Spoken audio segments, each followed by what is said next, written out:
We'll go ahead and record this session because I do have some others who said they couldn't join tonight, but they will be in later on. We do have 2 more weeks that we will be together. And okay, great. Charles, are you able to connect with us now? I see he's coming in.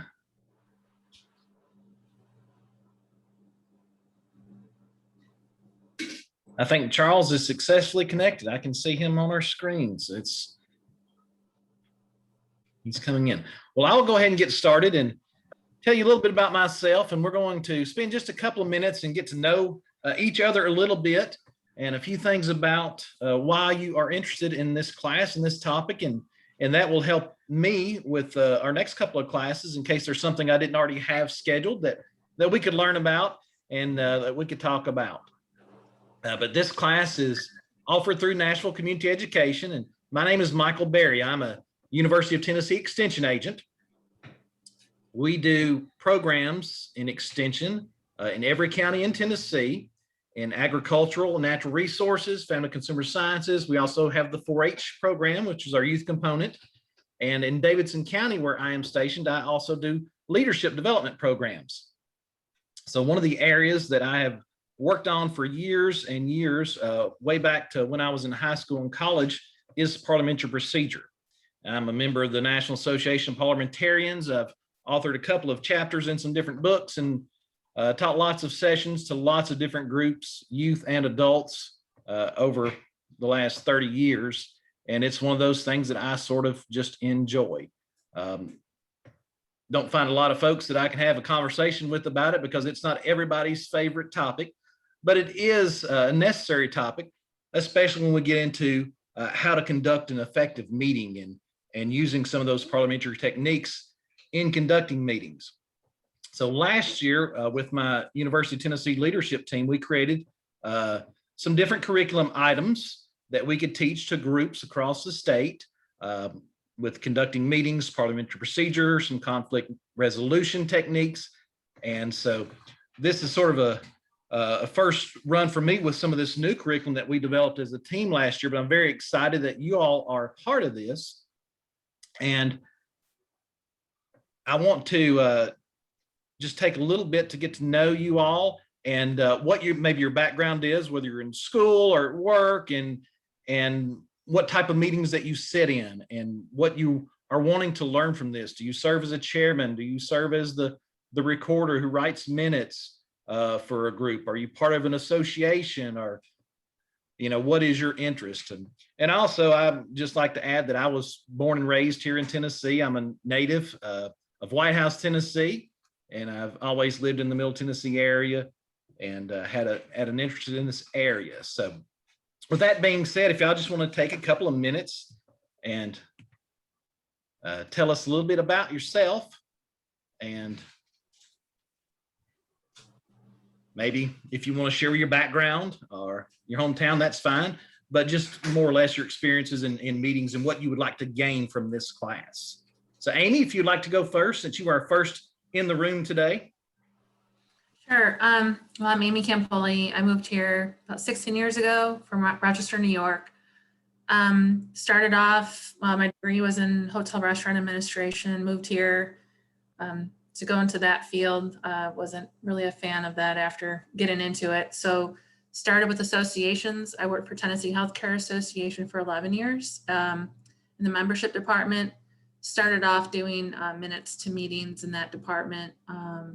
Then I moved on to Tennessee Medical Association. So I'm an executive assistant to the CEO for that organization. Largest state association for physicians in Tennessee, about 9,500 member physicians. Our board is about 17 doctors, and we appoint each meeting every year. We appoint a chairman. He's a physician chair, so they usually don't have any experience in parliamentary procedure. And my first day on the job, I was giving this book. So I've only clearly 5 years later, I've only gotten like that far because I'm not a reader. I'm more hands-on learning. So I luckily had 6 months training with the previous executive assistant before she retired. So I learned a lot of stuff from her and learned along the way. And luckily that book has a nice little cheat sheet on the inside cover. So I've been learning that way and pretty much on the fly, but I get a lot of questions and I'm constantly looking up stuff. So if I had answers readily available, it'd be nice. Very good. Thank you for sharing, Amy. It sounds exciting. All right, Ben, would you like to go next and tell us a little bit about yourself? My name is Ben Crawford. I'm from Indianapolis, Indiana, live in East Nashville, lived there for 5 years. I'm 30 years old. I am a commercial real estate broker for Marcus and Millichap. I specifically specialize in the sale of apartment properties. Been doing that for 2 years now. And I've always just, been interested in how boards operate, how they work, and all these board meetings you hear about people going on all the time. And I've always just kind of been in business and, there's some family business stuff that, I probably should maybe, potentially have a skill set to, potentially run board meetings or just run, very effective meetings in general. This is definitely a class that really interested me because I've never heard of a class like this. And when I read the description, I said, I got to do this. And why not take a minute to learn and, maybe meet a couple people. So here I am. I wish I was at home right now, sitting in my office. So, I you guys could see what I look like, but I feel like with all this traffic, it's just going to be a distraction. So maybe next time. We look forward to seeing you in person next time we meet, perhaps on our Zoom. All right. Thank you for sharing, Ben. Charles, would you like to tell us about yourself? Yes, grew up in Lebanon.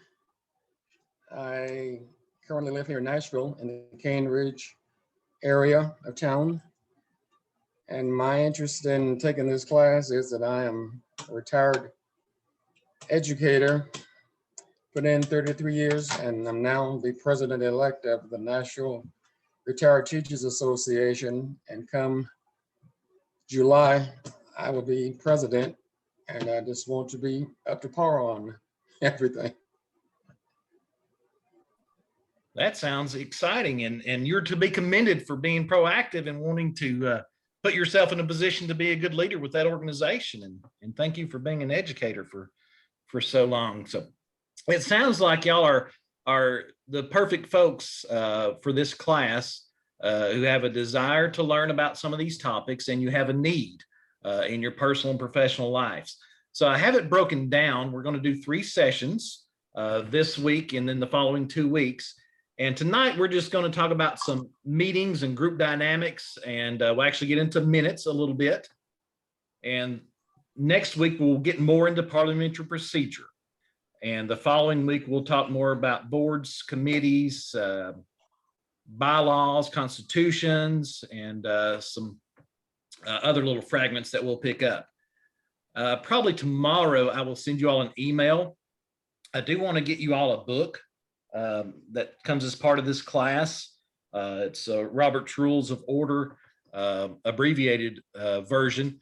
I've had my secretary at the office order those. So as soon as they get in, I will mail them to your home address or to whatever address that would be best for you. So be looking for an email, and hopefully I can get those out to you by next Monday. Not that you have a test or we're going to study or anything, but I want you to have it with you so we can learn to use it as a resource and how to look up things. And so you can use it when you're conducting meetings. If it doesn't happen next week, we will get it to you before the 3rd class, and I'll just adjust our schedule a little bit with that. Well, that being said, I'm excited that y'all are here, and I am recording this for some others. We do have one that emailed me his introduction, and I'll let him talk to you when he gets into class next time. All right, so I'm going to move along, and we're going to jump right into it. We'll take a break this evening because we're going to go for a couple of hours, and we'll finish at 8 still, but we'll take a break a little later on to give y'all a chance to stretch. But the first part of our session tonight is we're going to talk about groups and teams. And I know through what you all have just shared that you've been a part of different boards, committees, different organizations, and we always work together in a team setting, we call it, but there is a difference in groups and teams. And we want to spend some time focusing on that, because that will help us understand more about how we can function more effectively. And it's just like this little meme that's popped up here. It's nothing personal. I don't like anybody. So apparently he was from a TV show. But I'm sure we've all felt like that at some point when we sit in meetings with several people and we might not get along with them. But to be an effective member or an effective leader of our groups, we have to work with difficult people at times. And so we want to do the best job we can and put aside our personal issues and our personal differences so we can work with those people who are difficult. So what is the difference between a group and a team? And is it important? And then how does communication affect those differences between groups and teams? Well, if we were in person, we would break off into groups, but since we are in a virtual format, we're not going to do that. But basically what a group is, I'm so used to hitting my button, I have to use my mouse. There we go.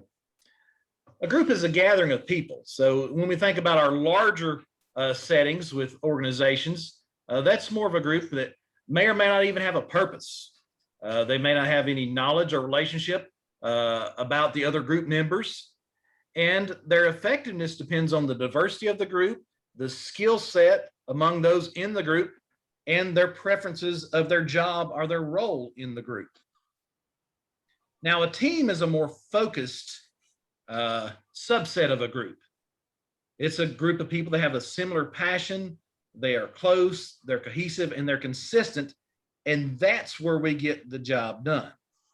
And the ultimate goal for every meeting that we're a part of is to function as a team, not just as a group. So we actually accomplish things. The big key in all of this is getting to that goal is communication. Communicating with others. And it goes back to that first little funny that, I don't like anybody, but we've got to get along with everybody. So to get to that ultimate layer of the goal of whatever group that we are in, we have to work together first as a group and then as a team to be cohesive in that. And the meeting sort of has those three areas that revolve around it: groups, teams, and the official business that we need to take care of. Whereas the meeting is always going to be the centerpiece of that picture.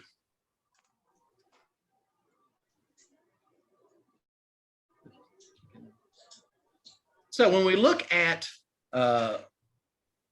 beginning some of our meetings, we need some ground rules. And it helps if you want to run an effective meeting to have some of these ground rules in place, because it establishes some logistics, it establishes some disciplines to help the group understand and stay on track. So some of these for creating some norms are establishing a firm meeting time and location. And tonight I was a bad example because I didn't have my technology ready and we had to restart. So I would like to improve that for the next two meetings that we have. Also beginning and ending on time. And I want y'all to hold me to that tonight, that we end early or on time at 8 o'clock. And also attending as many meetings as possible. Another part of it is your dress. You want to dress smartly, but not above the group. You want to fit in, but you don't want to come in overly dressed. Also, we want to listen carefully and attentively to everyone and be prepared before the start of your meetings. That's a real key, especially if you're serving as the leader of the group or the chairman.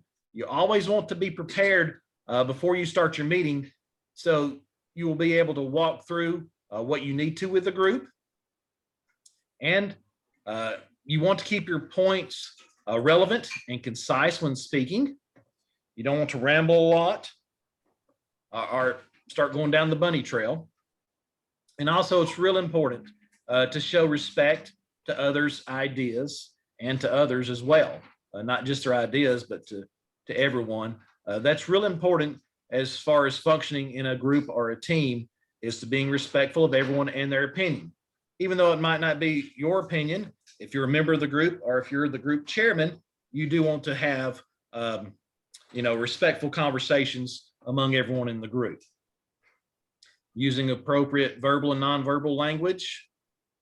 It's also important, especially when we get to some groups of some size to them, when we start getting more than 10 people, that we refrain from talking or having side conversations when others are speaking.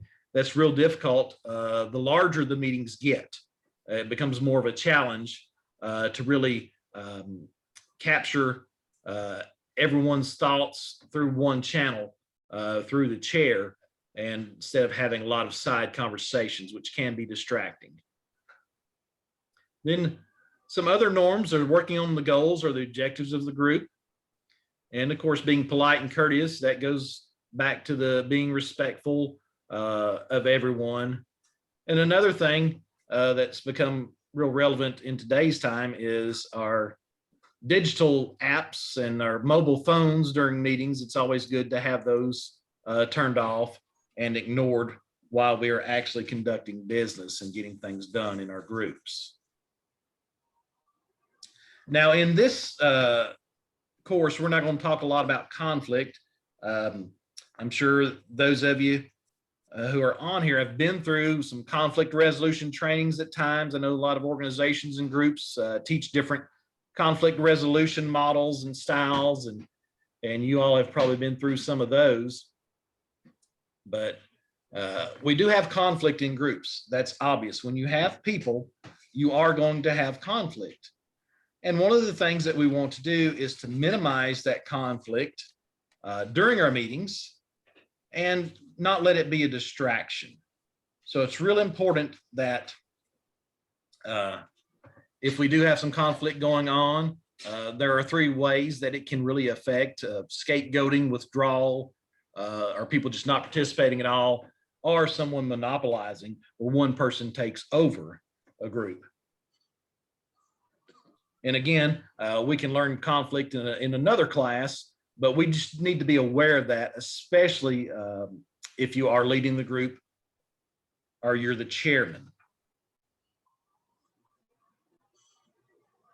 So we went through that pretty quickly, but that's just sort of a foundation and some common sense things that go along with it before we get into some meatier items. But in review, we talked about some norms, knowing your role in the group and understanding and expecting that conflict will happen. In pretty much any group that you're going to work with, there will be conflict if there's more than one person. I used to do a lot of parliamentary procedure work for different groups. The main groups that would call on me had conflict, and they wanted to know how to do something parliamentary wise to remove someone from office or remove someone from a job. And the most common group that called upon me was churches, which I found very interesting. That the most conflict and the most issues was from churches.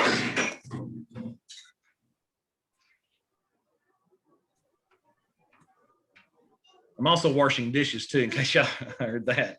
I apologize.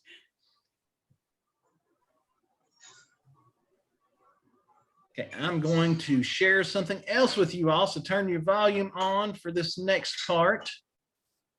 And let me see if I can get to that.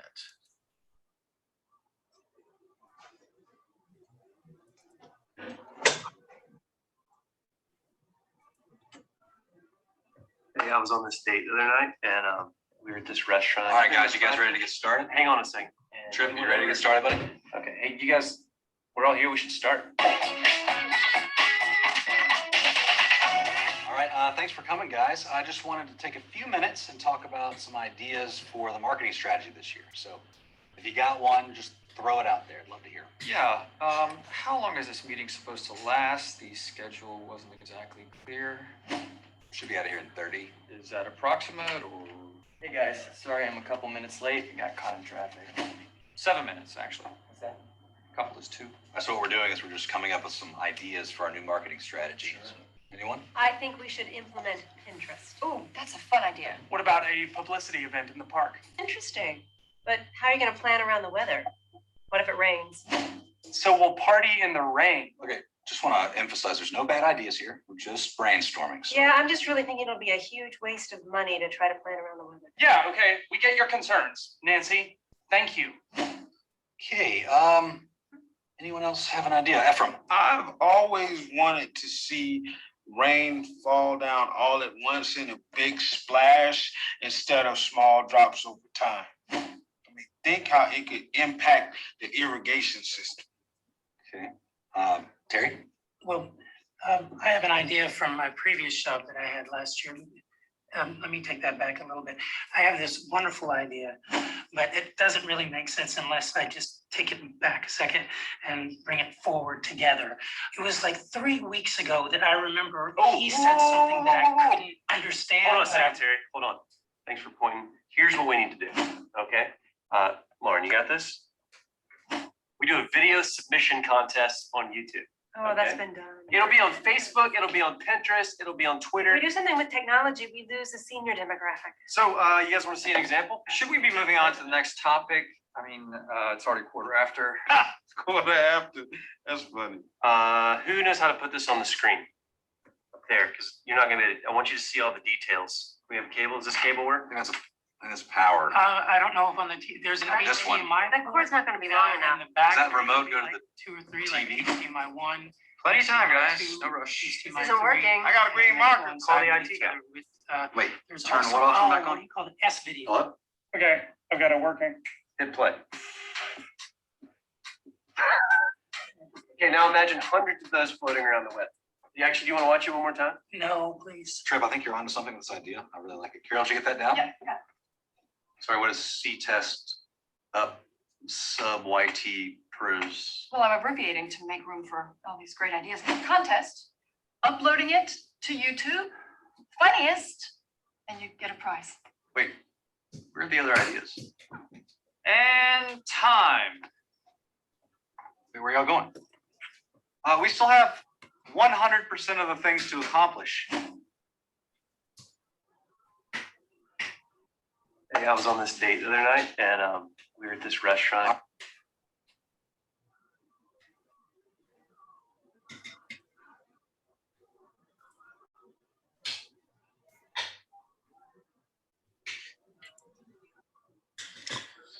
All right. Did everyone get to see the video clip pretty clearly? So that seemed like a pretty extreme example. But as you think back to your experiences, some of us might have been in some meetings that weren't the most beneficial or the most well-run meetings, or you didn't get a lot to take away from that. So I want us to share maybe not your worst meeting experience, but something that you can recall either through your personal experience or hearing someone else that was something that caused you to not have a good meeting experience. Does anyone have a thought that they would like to share with the group?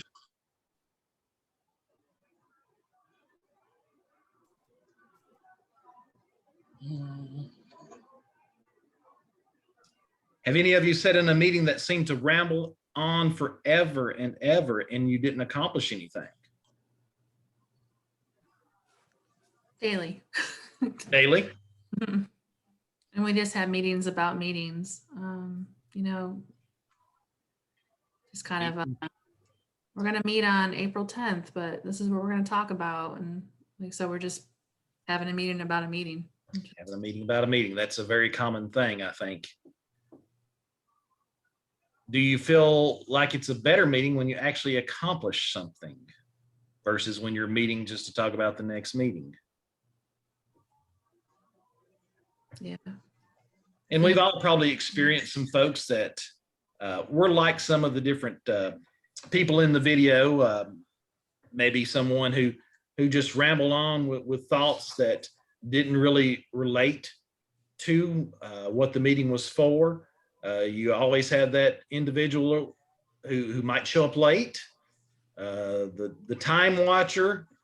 But I think that there was a lot in there that, again, it was pretty extreme, but it does remind us of some experience that we've all had in our personal lives, and that hopefully when we're an effective part of a meeting or we're leading a meeting, that we can change and we can make it a better experience. Okay. Well, let's talk about some optimal organization and structure of meetings.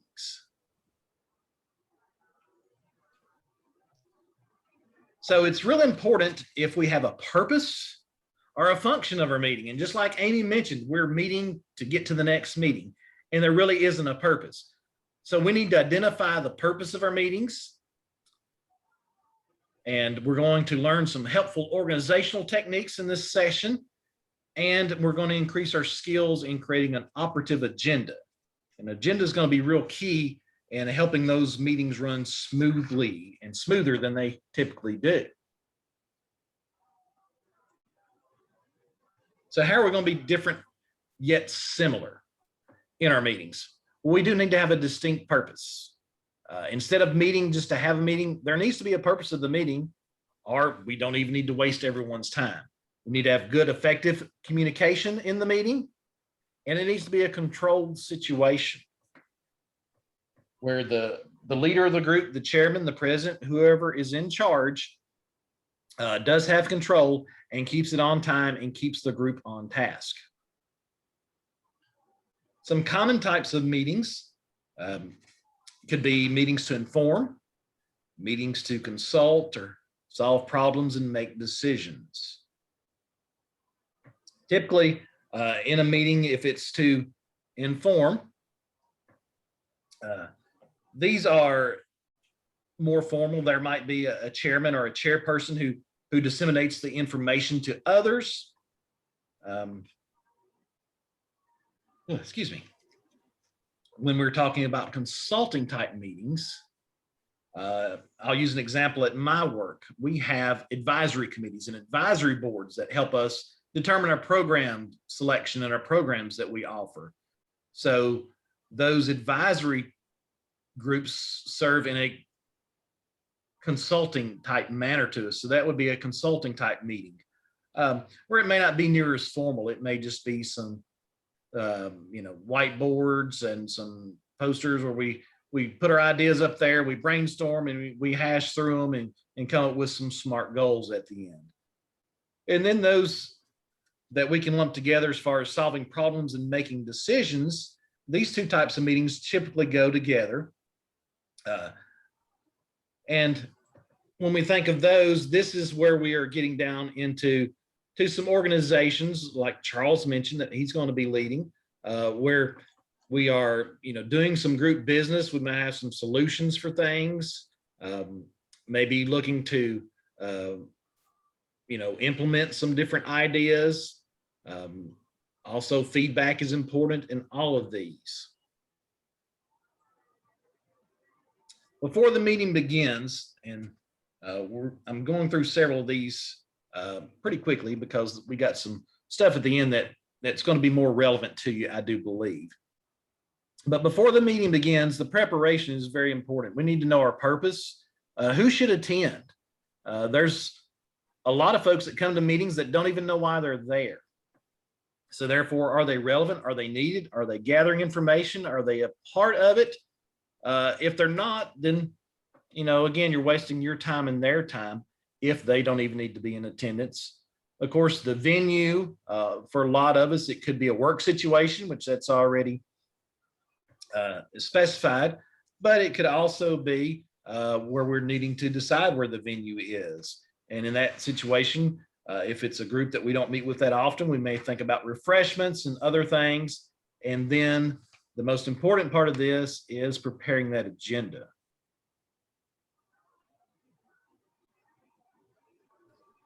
Our group decided to put lots of fun stuff in here.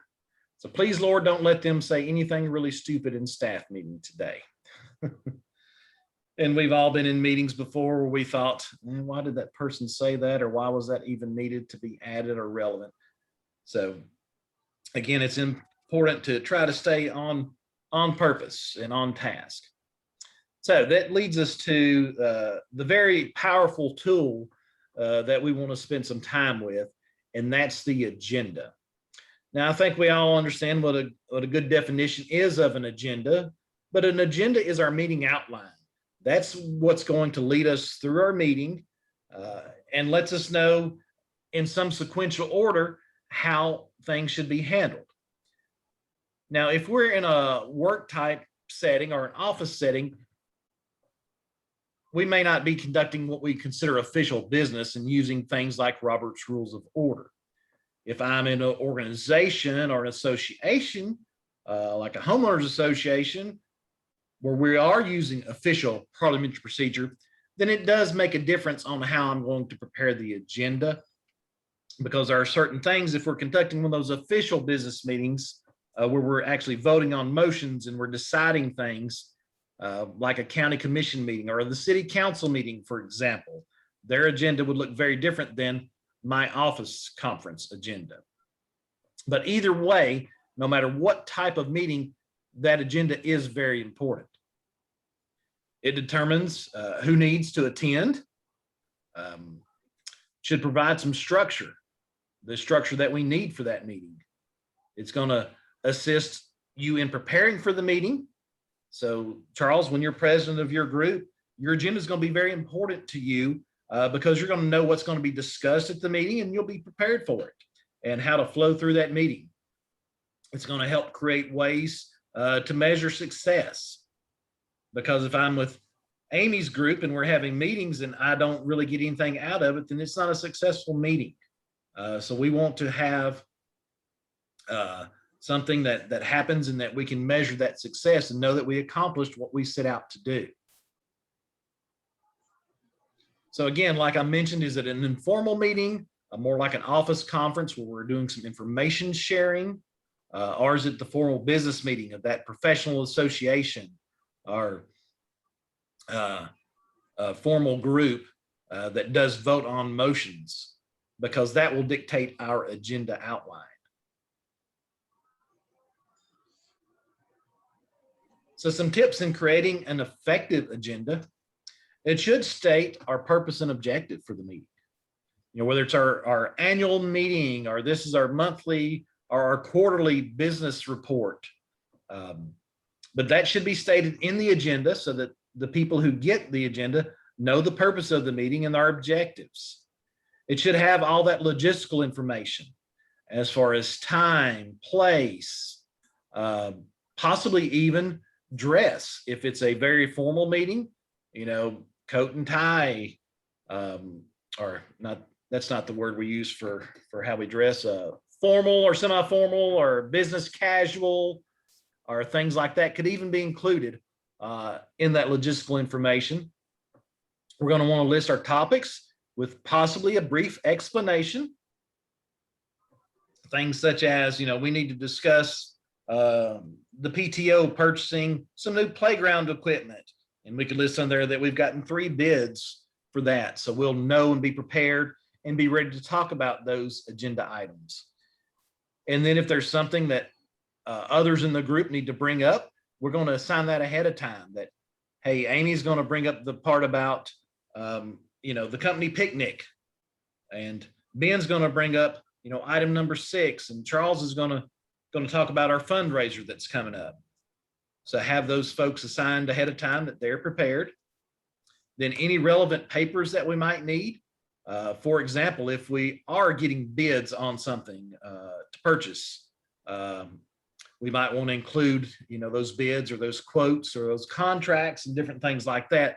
That would be the relevant papers. Now, this next one, it matters on if we're having a formal or an informal business meeting. We want to set and stick to our adjourn time.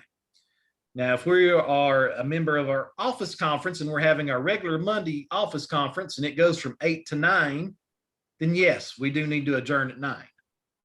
If we are leading a meeting of the Nashville City Council, we're not going to put an adjourn time on there because they need to finish their business in that formal setting.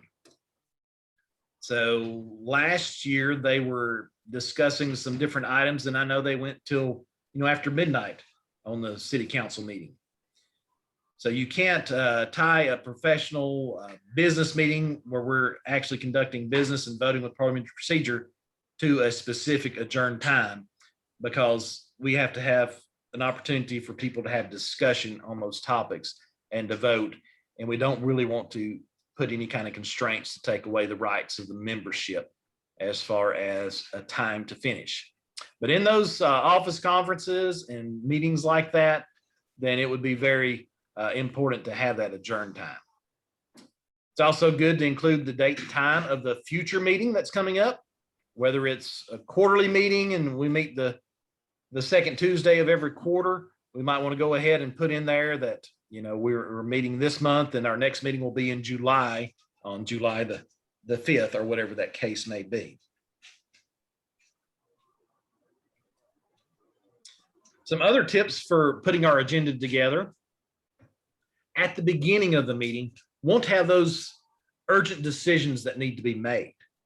I've already mentioned that we might be buying playground equipment, or we might be spending money. And if that's a very important decision, we want to do that at the beginning of the meeting when folks are there and we have plenty of time to discuss it. We don't want to wait on urgent issues for the end because we may run out of time. Also, we want to put the horse before the cart and not the cart before the horse. So a good example of this would be if we are going to purchase something, but yet we have to make a budget item. We need to make that budget item first before we would actually vote to buy something if we don't have the money. So we can't get ahead of ourselves. So on things, especially that deal with money, we need to decide that we're going to spend the money, or if we have the money in the budget, before we go ahead and make that decision to do the purchase. The other is mental energy. Things that might take us a while to go through or discuss, and it's really going to zap the group and zap the energy out of the group. We want to do that at the beginning, because people are coming into the meeting hopefully fresh and they're open-minded, and that's when we want to do those items instead of towards the end, because if something's going to be really lengthy and draining and drawing from the group, then we wouldn't want to do that at the end because we wouldn't have as much engagement from the group if we did it towards the end. So we want to do that towards the beginning. And then any dividing items. If we know we have some hot button topics that, the group's going to really be split about, whether we do this or we do that, and it might require a lot of discussion and a lot of talk, then we're probably going to want to do that at the beginning, again, for sake of time. So we have plenty of time to go over those items.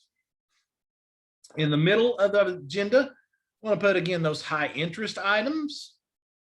And then towards the end, those unifying items. We don't want something that's going to be dividing to happen at the end. We don't want that to be the end of our meeting where everyone who participates leaves with a sour taste in their mouth, because we had a lot of discussion and we almost had some debate and some arguing at the end. We want to do that at the beginning, and then have something that's more unifying, something that everyone agrees on, that's going to be one of those happy end to the meeting. And then items that require just brief discussion, brief announcements, things like that, we can put towards the end of the meeting. And then some other ideas, again, are setting some time limits. Identify some of those items that could just be for information, or do we need to make a decision, or is this just discussion? And then we would like to have that agenda out. In this slide, it says 3 to 4 days in advance, but even a week in advance is really great if you can have that together, because that gives folks an idea to brainstorm in their own mind and to think about what they are going to say on an issue before they actually come to the meeting.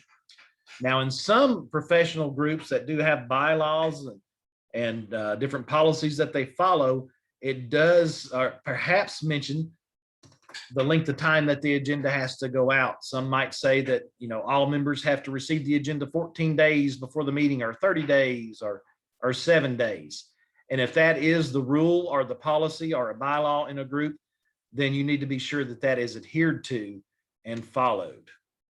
But again, in most of these informal type office settings and things, we don't have that sort of bylaws or rules to follow.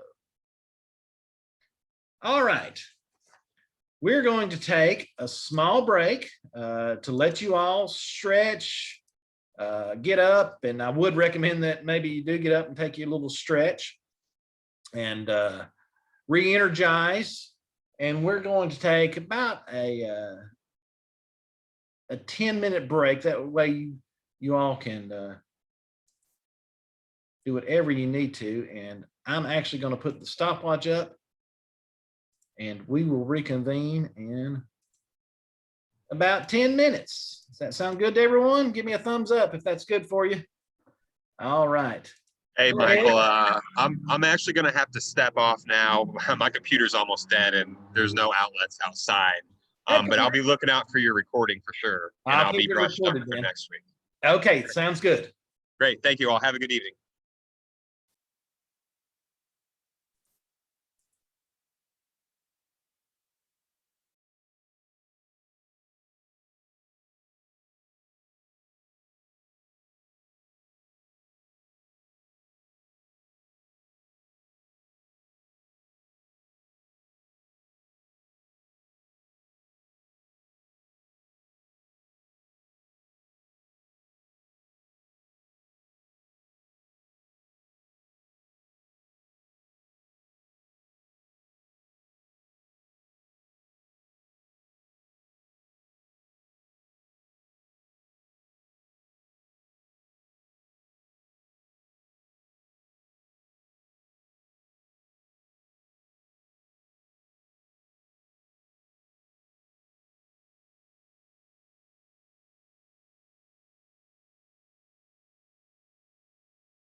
Glad y'all are back.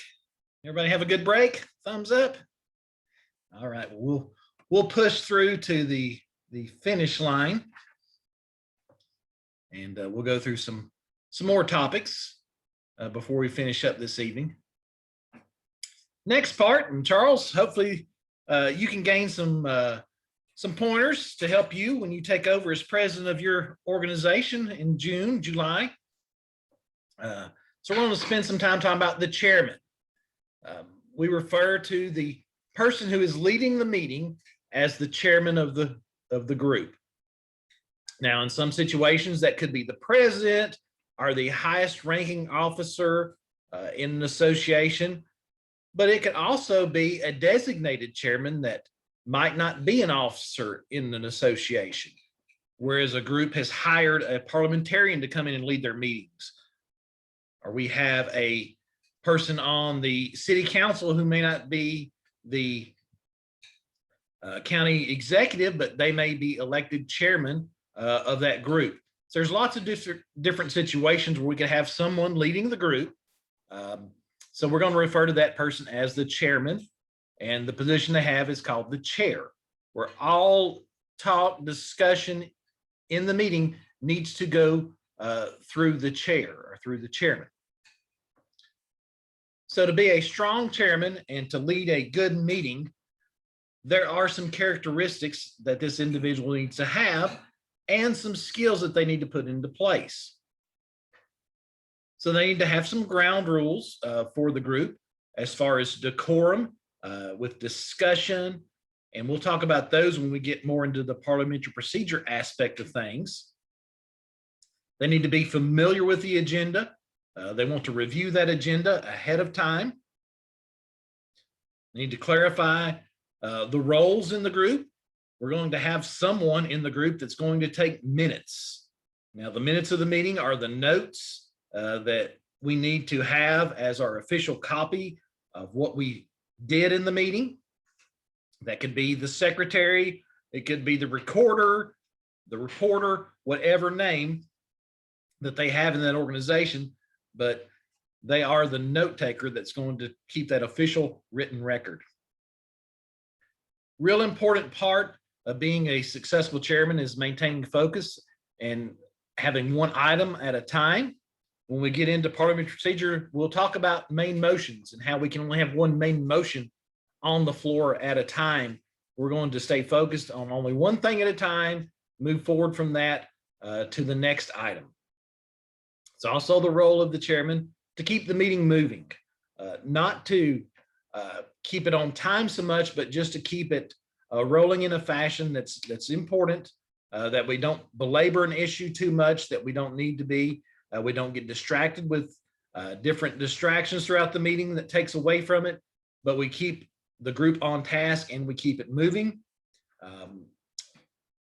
We also need to summarize at logical sections. So when we finish, perhaps if we're talking about the budget and we do some budget items, it might be timely to summarize those budget items that we talked about before we move into our next section. And then we need to note any follow-up actions. So if we appoint a committee to look at a certain item, we want to note when that committee is going to report back to us, or any follow-up that might take place or need to take place. And the chairman also needs to manage the discussions in the group and encourage participation from participants in the group so that we can keep it relevant to the topic. And the chairman's job continues because there is a lot when you're leading these meetings. Again, encouraging participation is important. We do want to hear from everyone in the group, and everyone in the group has the right to speak if they are a member of that organization or if they're a participant in that meeting. So everyone has the right to be heard. And use the parking lot list. We use that a lot in extension. And Amy, this might be something that your group does, where if we get an idea that we need to talk about at some point, but it's not relevant right now, we can put that over on our little Post-it note and put it in the parking lot. So we can come back to that at a future time and discuss it. And that way it's not just simply forgotten. Yes. Is that the same thing as a consent calendar, or is that different? Explain to me a little bit about what your consent calendar is. So what we do, we have a bunch of items like that are normally static. That every meeting we talk about, we have different committee reports, and some don't require any action, so they can be already read in advance of the meeting. So we just prior to the actual board meeting or whatever it is, we have the chair and our CEO talk, and they'll say the following items really don't need to be discussed. They're in the packet. Let's consent calendar them, and then we'll vote on the consent calendar after we approve the previous meeting's minutes. So I just didn't know if that's different than. A little bit different. Yeah, what that is, that's talking about unanimous consent. So if we have several things that we know everybody's going to agree on, and we don't need to take a vote on certain things that we know that, you know, it's just very common that people are going to accept that, and we accept that committee's report. So that goes in the consent packet, as you're saying, and then the group just puts that aside. So a parking lot list is a little different than what that is. Yeah. And we'll talk about unanimous consent next week and how that works. But a parking lot list might be if we are talking about your committee reports and somebody says, oh, well, I have a great idea for Thanksgiving next year that we have a fundraiser for St. Jude's. Well, Thanksgiving is 10 months away. So we might just put that in the parking lot so we can remember that in a couple of months. That sort of thing is what a parking lot list would be. But yeah, thanks for adding that. So it sounds like your group really does some official professional type parliamentary meetings with their consent calendar and committee reports and things like that. Do they try to practice parliamentary procedure officially? Yeah, we have also a major meeting that's every year, and it's been around since 1830. So we have our House of Delegates. So it's a very formal meeting. If they could get away with wearing the powdered wigs, they probably would. We have a Speaker of the House, Vice Speaker. We have a whole entire panel. It's very archaic. But they've done it that way for almost 200 years. So. And what group is this again that you said that this? Tennessee Medical Association. Gotcha. Yeah. Okay. Very good. Yes. Some groups, and I'm sure they have a long list of organizational structure with bylaws and constitutions, yes. and they might change some of those from time to time or discuss them, and we'll get into those too in this 3-part course. Yes. Very good. Also, the chairman's job is to solicit agenda items for our next meeting. So we want to ask, does anyone have anything? And they can do that at that meeting. They can do it via email so that we are sure that we get the items that need to be discussed at our next meeting on there. Also, next meeting's logistical info. Again, if we have a group that meets at the same place every time on a monthly basis, that's not as important as if we have a group possibly that rotates. If it is, for example, a Chamber of Commerce that has their meeting at a different location, maybe they go to a member's business every time. So we could be in East Nashville this week at the coffee shop, and next week we're in West Nashville at a restaurant where we're having our meeting. That would be important to share if the logistical info, like the time, place, changes. Then we're going to lead the evaluation. It's important, and we'll talk about this in a little while, about evaluating meetings and getting some good feedback so we can make them more beneficial. And it's also important to thank our attendees and thank the people who are in the group and in the meetings for being a part of the meeting and being there, and make them feel appreciated, and to make their ideas feel, warranted and appreciated as well. Okay, it says brainstorm activity. Let's see what we got next. All right. What are other roles that you take during a meeting? And I could use the whiteboard And let me see if I can get this pulled up. This is a new Zoom tool that I have recently learned, and we are going to play with it for just a minute. All right, do y'all see the board here with the text on the drawing? So what are some other roles that you or someone in the group might take during a meeting? So we have the chairman or the leader of the meeting. What are some other roles or responsibilities that folks might have?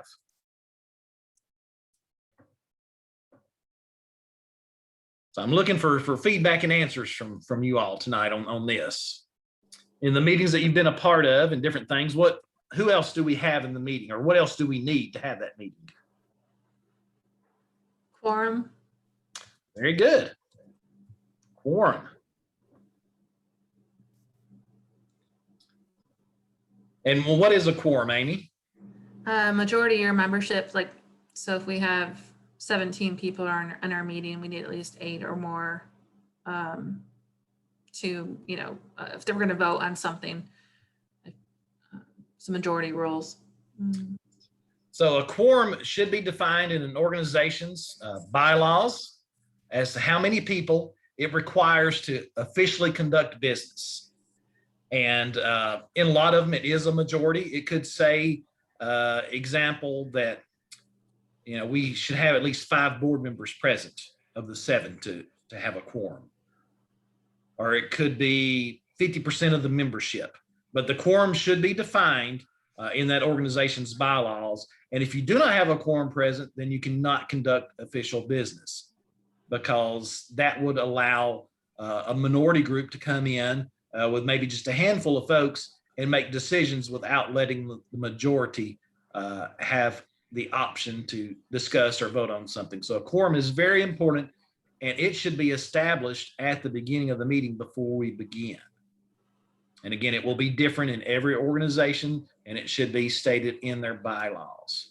So that's a good one. What else do we have to have? What other roles in a meeting?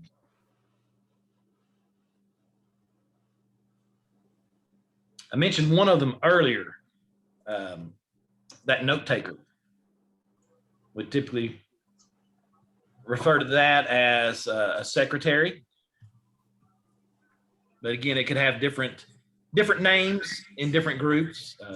Recorder, note taker. Sometimes it's an office. If it's official type city council or something, it could be a designated employee of the city. But those are the main ones that we wanted to get out of that is the chairman. We do have to have that quorum, and we do have to have an official recorder, a secretary. Let's see if I can. Can the secretary technically be a recording if you don't have somebody to actually, like, could it be a physical, like, recorder, like a tape recorder? Yeah.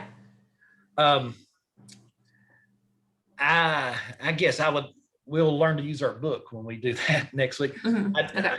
I think you have to have an official someone in there, but if they are doing that with a recording, yes, as long as it is officially, and it should be typed up afterwards too, so that folks can read it.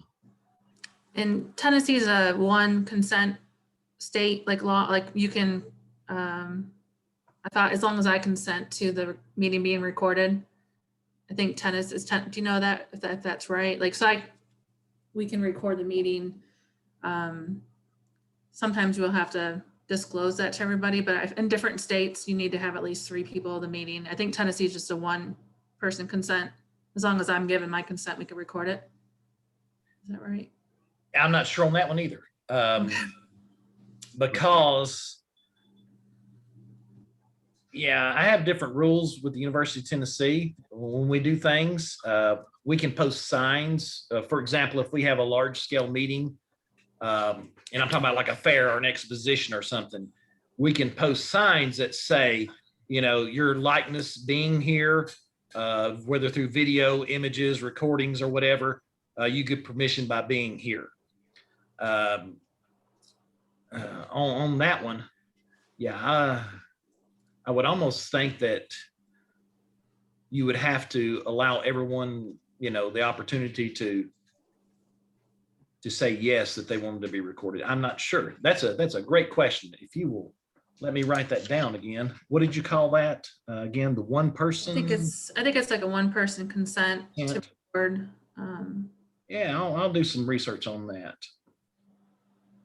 I know each state I thought was different. I think we'll learn next week when we get into Robert's Rules of Order. That book was written in the 1800s. So when it gets into technology items like recordings, those didn't exist when it was written. There's been a lot of changes in the last year because of electronic meetings. A lot of groups and organizations could not meet electronically officially. They had to have in-person meetings. The governor passed some executive order last year that allowed groups to do it, and a lot of groups started just saying that gave us permission to do it, to meet electronically without meeting in person. Because anytime you meet electronically, you could be disengaging part of your potential group that may not have technology. They may not live with internet or have a computer. And so you only want to do that in a rare circumstance and not disenfranchise the majority of the organization. But yeah, I'll look into that one. That's a good question. That's not one I typically would get. So thank you. So y'all have other questions or comments along the way? Yeah, just pop right in here.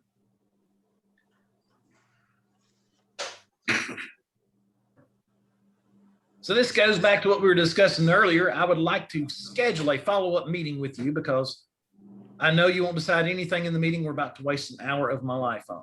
And we've all sit through meetings like that. And I think, Amy, you even mentioned that earlier, that y'all meet just to talk about the next meeting. And we've all probably been a part of meetings like that. And so it is important that if we are the chairman and we're leading that meeting, that we want it to be beneficial and that we want to accomplish our objectives in that meeting, or everyone walks away feeling like they didn't really get anything accomplished. So some ways to help with that, designate that timekeeper. If this is one of those meetings that has a definite ending time, go ahead and have that person that says, hey, Mr. Chairman, we've got 30 minutes left in our meeting today. So we can, speed up if we need to get through the items that we need to.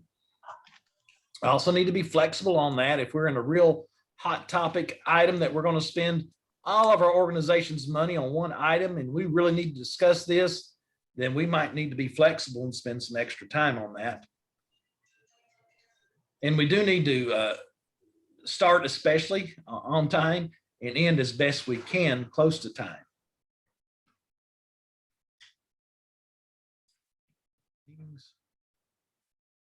Meetings worth attending. All right, yeah, this will be a good one. So meetings worth attending.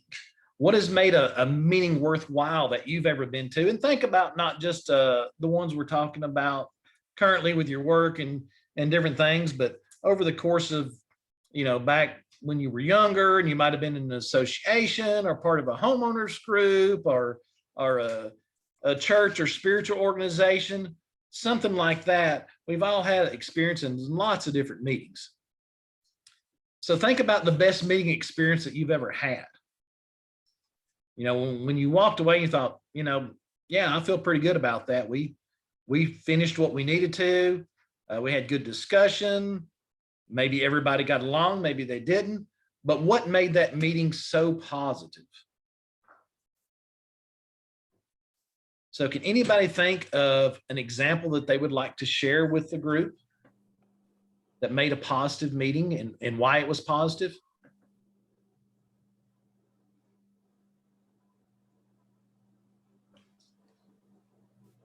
If you're an individual who is a time watcher, like we had in our video example, some folks really like meetings that end early and on time, and that might for them be a very positive meeting experience. You're going to have different synergy in your group, because just like the example that we saw, that extreme example with that office group sort of habitating together, someone's watching the clock. Someone's really worried about that. Someone's really worried about the negativity, the potential for weather and things like that if we're talking about doing something outside.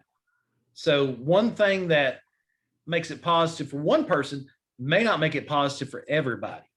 So we need to be aware of all the different issues that people see in meetings and what makes them feel good about it, and try to be considerate of those. So as we review and look back at all those things we talked about, being on time, hitting our goals and our objectives, accomplishing the things that we needed to.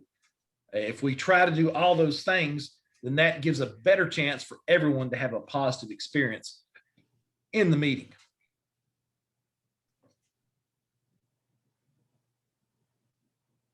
And also maybe knowing what was on the agenda in advance. Maybe that helps people. Maybe that's why they wanted to come to the meeting, because of some of the things that were on the agenda that were really passionate to them.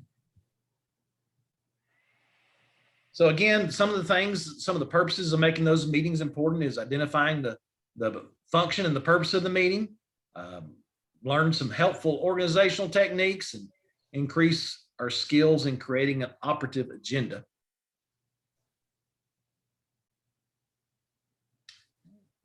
And then we're going to spend the rest of our time this evening on the importance of meeting minutes.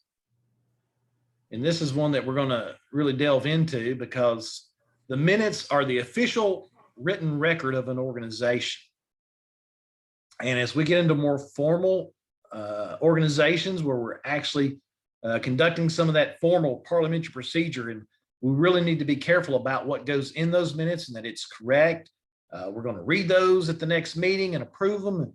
And that written record could be very important in the future. And like the meme here says, my rememberer is broken and my forgotter works perfectly. So I don't know what that means, but it sounds good, I guess. Oops. Okay. So what is the purpose of the minutes? We got two options here. Is it a record of what was done or a record of what was said? If you think it's the first one, give me a 1. If you think it's the second line, give me a 2. 1. What do you got, Charles? You think it's the first one or the second? All right. All right. Y'all are correct. I drew a line through that. It's a record of what was done in the meeting. And why this can be important. Again, if we have some of these larger corporations that have board meetings where they're having minutes, things like that, those could be used years later. We might need to look and see what motion or what item was brought before the board and how the board voted on it. The only way that we're going to remember, because my rememberer is broken, as we learned from the meme, is it's in the minutes. So those minutes need to be correct. They need to be official. They could even be subpoenaed into the courtroom for something at some point in the future. So it's very important that we have a very competent individual doing those, and that they're doing those correctly. And again, it's a record of what was done, not necessarily what was said. Because as we sit through these meetings, there's a lot of discussion, a lot of side talk, a lot of things that may not be relevant to the topic. And if we were to transcribe those out, it might be pages and pages and pages. But the only important things that come out of that is actually what business was transacted and what was done. And that's what needs to go in the official minutes of an organization. So we're going to do a little minute scramble activity. If we were in person, we would divide up and I'd give everybody some little sticky notes, and we'd go all around the room and we'd hang these sticky notes up. But we're just going to go through them one at a time with a few of us that are on here. And I want y'all to give me the answers. So this is called the minute scramble. And it's, do I belong in the minutes? Yes or no? So on this first one, do I need to put in the minutes the meeting date, time, and location? Give me a thumbs up if you think yes. That is correct. Yes, the meeting date, time, and location do need to go into the minutes. That's very important. Next one. Do I belong in the minutes? What is said by the members during debate? Thumbs up, thumbs down. Thumbs down. Excellent. Yes, the answer is no. What is said by the members during debate is too lengthy and irrelevant to go in the minutes. Only the outcome of the motion that they're debating needs to be in the minutes. Next one. The role of who was present at the meetings if the bylaws require it. And it says it's not normally required in the bylaws. So yes or no? Yes. The answer is yes if the bylaws required. If it doesn't require it, then we do not have to put down the role of who was at the meeting.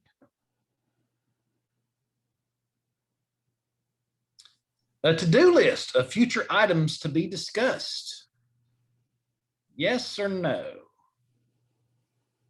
Future items to be discussed. We're going to go with no on that one. If they do get discussed in the future and we have action on them, that's when we put them in the minutes, but we're not going to put them in there at a meeting where we don't discuss them. The name of a member who makes a main motion. Does that go in the minutes? Yes or no?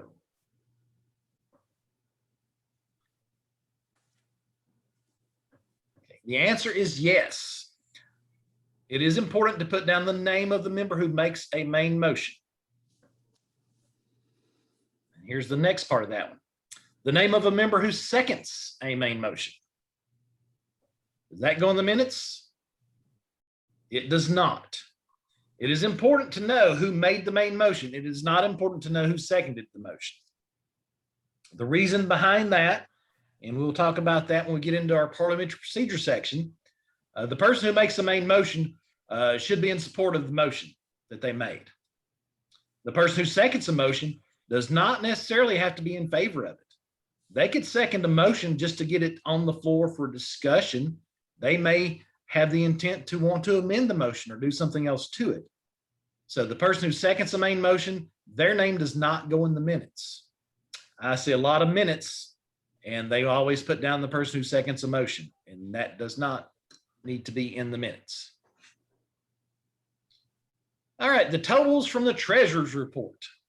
Does that go in the minutes? Yes or no? I see no, no, very good. They do not. This is another one that's one of my pet peeves I see in a lot of the organizations that I'm a part of, that will have a treasurer's report. And then someone will make a motion that we approve the treasurer's report. And invariably we'll get a second and we'll vote to approve the treasurer's report. Well, that is incorrect parliamentary procedure.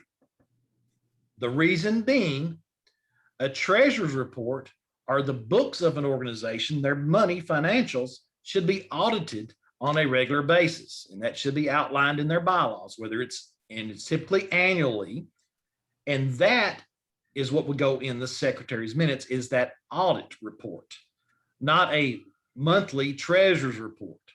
Because if someone does make a motion to approve the treasurer's report and then we vote on it, it's a main motion. And we'll learn that a main motion can be debated and can also be amended. So someone could move to amend the treasurer's report and say, we don't have $10,000. I move to amend it by saying we have $1 million. Well, that's actually not the case. The audit by the accounting group will show how much money is in the treasurer's report. So we should not put the totals from the treasurer's report in our minutes. So this is a long list, and this comes from Robert's Rules of Order, of the things that belong in meeting minutes. Now, we went over a few of them, but I did want to put these up here, and we're going to go through these and talk about why they should be in there and why it makes sense. Minutes of a group should be concise, they should be to the point, and they should only talk about the things that are important. Again, we're not looking for a lot of lengthy fluff or opinions or things like that in the minutes, because this is the official written record that should last for eternity, as long as that organization is in existence. So these items go in the minutes. The kind of meeting. For example, the regular meeting, or if it was a special called meeting, or if it was our annual business meeting, that needs to be set in the beginning of the minutes. You know, we had our regular quarterly first quarter meeting of the Retired Teachers Association. That's what we would list. Or if we had to have a special called meeting, we would put a special called meeting of the association. We're going to put our name of the assembly. So that's the name of our group, the Tennessee Medical Association or the Tennessee 4-H Agents Association. The meeting date, time, and location. The name of the presiding officer and the person taking the minutes. So I would put down, you know, President Charles Weir called the meeting to order. You know, Michael Berry was the recording secretary. Something like that to put in there who the chairman or the presiding officer is and the person taking the minutes. We're going to also put down whether the minutes of the previous meeting were read and approved as read, or if they were corrected. As we're going through our business meeting and we get to the minutes, if those minutes had to be corrected, then we need to make the corrections in those that go into the official minutes. Or if they were read and approved as read, we need to mark that as well. That the minutes were read and approved. All motions should be in the minutes, except for those that were withdrawn. That includes all main motions, secondary motions, incidental motions. All notices of motions would be listed in the minutes. If there's a motion that's withdrawn, and we'll learn how to do that in our parliamentary procedure section, a withdrawn motion does not go into the minutes. Any points of orders or appeals, whether they are sustained or lost by the chairman, together with the, should say, reasons given by the chair for his ruling. So a point of order, and we will learn this one in the future, is where someone in the group or the assembly does not agree that the president is following correct parliamentary procedure. They could rise to a point of order, and the chairman then has the option to sustain their point of order or not sustain it. And they need to give their reason. And that needs to be recorded in the minutes. Now, if we know that the chairman is way wrong and we make a point of order and he still disagrees and he still won't follow correct parliamentary procedure, then we can appeal the decision of the chair. And that's what an appeal is. And the chairman then should put that to a vote to the assembly, and they can make the decision on that point of order.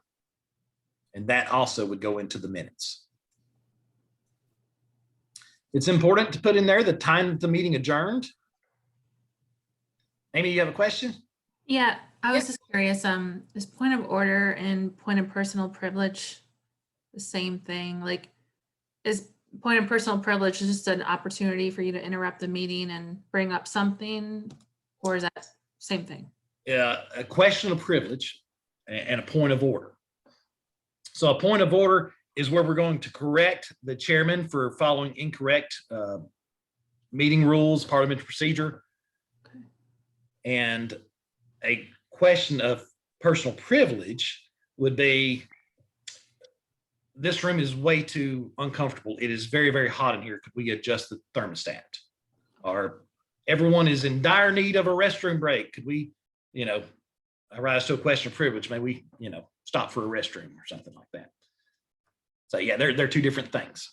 Good question. And they each have their own purpose and they should be used and addressed accordingly. The time the meeting is adjourned. So if we finish tonight at 7:55, we would put in the minutes, you know, the meeting was adjourned at 7:55. We covered this one, the name of the member who makes the main motion, and a record of all counted votes for and against. There are different ways of voting. We could vote by voice. Those in favor say aye or yes, and those opposed say no. We can't count those votes. That's a viva voice vote. Viva voce vote is the way it's pronounced in Latin, but it's a voice vote. Now, a counted vote could be a ballot, handwritten. It could be the electronic written, like you've seen at city councils, where they've got the electronic board, or in the Tennessee legislature. It could be a show of hands, where we actually had to count them. So any counted vote we had, we're going to record. So if the vote was 10-9, we're going to put that in the minutes. The role of who was present at the meeting, that's if the bylaws require it, and it's not normally required. So if the bylaws say at a board meeting that it has to list all the members who were present, then we'll list those 6 or 7 members or however many were there. But again, it has to be a bylaw rule because it's not a parliamentary rule. The name and presentation subject of a guest speaker can be given, but no effort should be made to summarize his or her remarks. So if we do have a speaker at our meeting, we're not going to write down what the speaker talked about or what they said for 30 minutes. We might write down that, Charles Weir was here and he gave a speech on, lawn care and maintenance or whatever, would be one out of my line of work where we deal with lawns with folks. But we don't want to summarize all those remarks. So those are things that do go into the minutes. Now let's look at the next one. These are things that do not go into the meeting minutes. We talked about this one previously, the name of a member who seconds a motion. We do not need to put that person's name in there if they are the person who seconded a main motion. A to-do list of future items to be discussed. That does not need to go into the minutes. Quotes from members. That falls under discussion, and we don't need to put lengthy discussion in the minutes. What the minutes could say, for example, if we had a main motion that we have a fundraiser to raise some money for the Vanderbilt Children's Hospital. And so we have a lot of discussion about that. Well, let's sell donuts, or let's sell cookies, or let's just go door to door and ask money. And, we can have a lot of discussion on how we're going to do this fundraiser before we actually vote on it. So in the minutes, the motion is that we're going to have a fundraiser for Vanderbilt Children's Hospital. It was, moved by Michael Berry and seconded. And we could just put, there was some discussion on the motion. You don't have to list what all that discussion was about. And then you could say, the motion passed, 20-0. And then move on. You don't want to list that, we talked about, what day should we do it and how should we do it? And how's the weather? And so we don't want to put, again, a lot of fluff or a lot of extra stuff in the minutes. So any quotes from members, motions that were withdrawn, we were not going to list those because they officially didn't happen after they were withdrawn. How long the meeting lasted. When we did, when I was a 4-H agent, we tried to do some, elementary type parliamentary procedure with our little kids in their 4-H clubbing classes, and have a student who would write down the minutes, and they would always write down that the minutes of the meeting were 45 minutes, and that was it. They thought it was a timing thing, how long the meeting lasted. It's not the minutes. That's just sort of the name for the official written record. So we're not going to put down that the meeting lasted 1 hour and 33 minutes. However, we are going to put down the start time and the end time, so you could do your own extrapolated math and figure that out if you wanted to. Again, what is said by members during debate, quotes from members, those were not going in the minutes. The secretary's opinion on what was done, that's not going to go in there either. If I'm the secretary and I'm writing the minutes, I'm not going to put down, this was a heavily discussed motion about the Vanderbilt Children's Fundraiser with a lot of good discussion on both sides, but the prevailing side won. I don't need to put on all that extra adjectives or what my opinion was if I'm writing down the minutes. You just put down what happened. Again, that goes along with the same personal comments and judgments. We're going to put down that, Michael talked too long about the hospital, but we voted on it anyway, or whatever. Every detail from a report. if we have a committee that gives us a report on purchasing some new land for our next building, we don't need to put down every report from that. We can just say we received a report from the Building and Grounds Committee. And then that report can also be filed in the archives along with the minutes and things. So if someone wanted to see that, they would have access to it.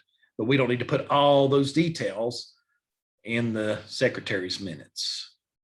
And again, descriptive phrases, lengthy discussion, long time, back and forth discussion, anything like that doesn't need to be listed. And again, totals from the treasurer's report, because the treasurer's report will be audited, or the books of the organization will be audited on a regular basis. And so we do need that treasurer's report given at the meeting perhaps, but we don't put down the totals in the secretary's minutes. And we also don't vote on approving that report. All right. So as I read the minutes of our last meeting, please keep in mind that each minute felt more like an hour. That's an old Dilbert cartoon. So sometimes those meetings go on forever. And to summarize up our minutes, the minutes can be, the reading can be dispensed by a vote without debate. And this, of course, is during our business meeting when we get those minutes.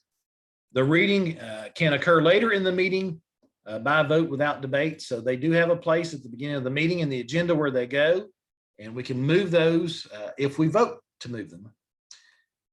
If they are not read at a meeting, for whatever reason, they must be read at the next meeting before the reading of the latter minutes from that previous meeting.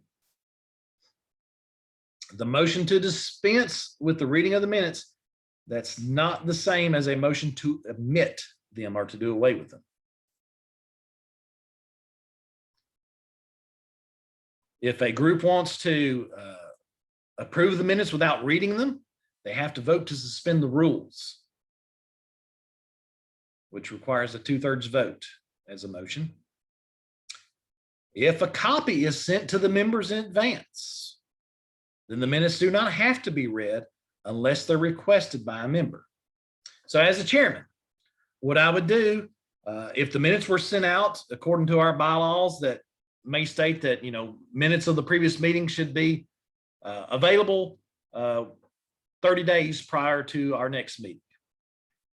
So I know that everyone received their minutes, either electronically through an email or through real mail. And I could say in the meeting, everyone has received a copy of the minutes in advance. Does anyone request that they be read? If no one requests that they be read, then I would ask, are there any corrections to the minutes? If there are no corrections, then I could say, is there a motion to approve the minutes? Or I could do it by unanimous consent and say, if there are no corrections, is everyone, or if there are no objections to the minutes being approved, the minutes are approved as read or as received in this case.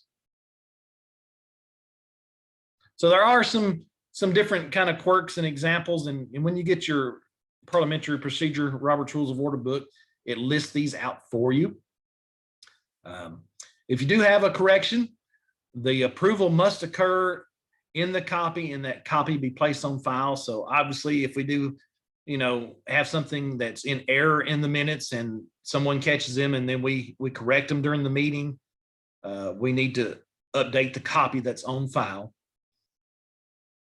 Any errors in the minutes, even years later, can be corrected by a vote. And that would be through a motion to amend something previously adopted.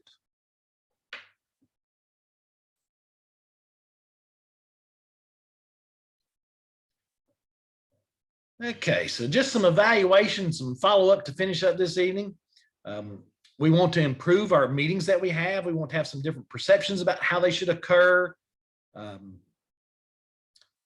Evaluation form, all right. Some different perceptions. all meetings don't have to be a meeting just to be having a meeting. We need to have a purpose, and it needs to be timely, and we need to be on task, and we need to make it a favorable meeting for everyone. We do need to have good discussion in those meetings.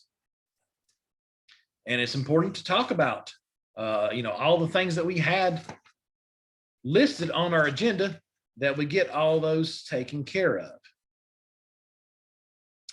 Evaluation form, we're going to see an example of. This is a neat tool, and you can create your own or find one similar to this, or I can send you this one. But if it's a meeting that occurs on a regular basis, like a weekly or a monthly meeting, and we have the same group of folks all the time, as a chairman, you might want to send out an evaluation form on everything from physical arrangement and comfort, which could deal with, how we're sitting around the table. Are these chairs comfortable? If you're in an uncomfortable chair for an hour, you might not enjoy the meeting or be very engaged. How the orientation was to the meeting, how the atmosphere, you could even go so far as to say, what did you think the participation level was? How effective was the parliamentary procedure used? If we have an opening and closing ceremony, how well did we follow the agenda? And how would you rate this meeting? It's not good, excellent. And what were the strong points, weak points? And more importantly, what are the suggestions for improvement? So again, if this is a group I'm meeting with regularly, and I really want to make that meeting valuable and be a productive use of their time, this evaluation form might steer you in the right direction to correct some things that may make it better, more meaningful to them. So giving an evaluation out might be a good idea or a good tool. In the extension, we do a lot of evaluations with a lot of our programs, and it can be enlightening. You might pick up on some things that you don't realize as the chairman of the meeting as you're going through it. So an evaluation form could be a timely item to use to help improve your meetings. It's also good to hold others accountable. If we have a committee who is going to look at that fundraiser that we talked about, then as chairman, I'm going to want to call them, email them, remind them, say, hey, don't forget, 2 weeks away is our next meeting, and your committee needs to have a report on the fundraiser at the Children's Hospital. So don't forget, and is there anything that I can help you do with that? Just to keep them engaged and accountable, because it won't be good if we get to the next meeting and they say, well, we just really didn't have time to do that because I was, 37 excuses. So one way to help hold those folks accountable is, again, send them reminders and, as a friendly reminder, and then offer your help to them as well. And that might help spur them on. And then finally, to express your appreciation, to let those folks know who are doing committee work or part of the meeting that, I really appreciate you. I know you could be doing different things today, but I'm glad you found the association important enough for you to come and be a part of and participate in our discussion and our decisions, and your input and your membership is valuable, and I appreciate you. And you could do that verbally. You could send out an email afterwards, but it does make folks feel good when they participate in the meeting that they are appreciated. All right. Okay, so we could talk about some different things, but we're going to come to our ending spot tonight. So you have any questions or comments or concerns before we finish up? Give me a thumbs up if you learned something tonight. One or two things was valuable. Yep. Very good. Yes. Well, I hope you took some takeaways from it. And if y'all have questions throughout the week, you've got my email. I will send you an email out probably tomorrow asking for your mailing address so I can mail you a book. And next week, next Monday night, same time, we will get into parliamentary procedure. And I'll probably just send y'all a new link for that meeting through your email. So I'll send you a new Zoom link right before, not right before, but before we have that meeting next week, so I can still be the host and share my screen with you. But I'm glad y'all are a part, and it's good to meet you all. And if y'all don't have anything else, we'll go ahead and finish up for tonight. Okay. Thank you. Thank you. Y'all have a great week. You too. You too.